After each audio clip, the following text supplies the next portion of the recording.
day one of being here at the University of Virginia, our personnel department has grown significantly. Programs are trying to find ways to find athletes quickly. So programs have started to build up personnel departments. First off, the identification process, we try to model ours similar to NFL style. So Justin being the director of player personnel, he would be the GM, and then us underneath him, we divided up states in our recruiting region. And there's a ton of ways to find kids, whether it's the regular 247 Sports, Rivals, Twitter. There are other ways and other programs that we have that you can dig, and it's just a lot of going through lists and the relationships with people in those areas, and then shoot just a whole bunch of watching tape.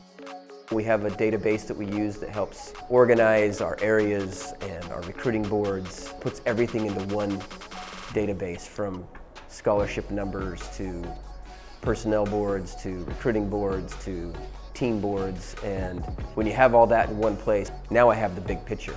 We have some things that are providing us insight that have really helped us target the right guys. At UVA, there's things that we have to have that other schools don't, so academics obviously is really important. That's something that we've been working towards, just staying on the front end of getting transcripts, looking at fit schools, getting to know their family, the kid, to make sure that they would be successful here at Virginia, because you don't want to do a disservice to them as well as to ourselves and set them up for failure. Coach Mendenhall is big into building will. So how hard do guys try? What kinds of things are they doing that can demonstrate grit, as we call it? And so there are things that we're going to look for when we're finding out information about a particular prospective student athlete. Do they have those qualities? Finally is, measurables. When you look at analytics, there are some things we're doing, I think, that they're giving us an advantage because we don't have as big of a personnel department as some programs do. Yeah, they're really good at finding players that maybe no one else knows about.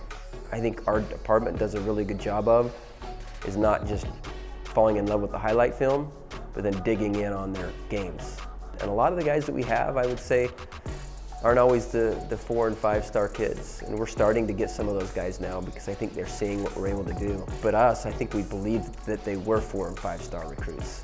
I think some schools kind of piggyback off of other offers, right? Like see somebody get offered, then they become attractive. I just believe in what I see with my eyes and in the film. I don't need somebody else's offer to validate what I see.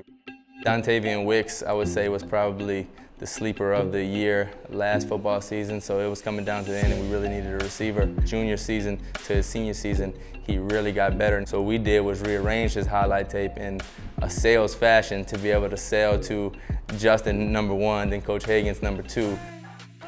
I would say the next one for this class is actually another Louisiana kid. Maybe I'm going to those Louisiana guys because that's where I'm from, but Jonathan Hardin. So his was actually all the way through. So his first year playing football was his senior season. In the summer, I saw a Twitter video of him doing bag drills, and I was like, who's this guy? 6'5", So I put him on a list just kind of to come back to him. And then just so happened the week in the middle of the season that I was coming back to him, he just released his highlight tape.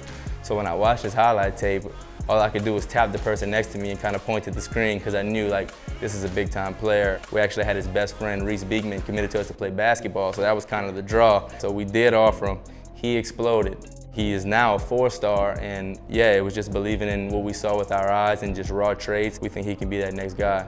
I think that's the mindset. We'll take ours, and we'll take the guys that want to be here and that have the qualities and traits we're looking for. And now it's, okay, how do we keep doing that? And so that's the fun part of the personnel department, is it really never stops.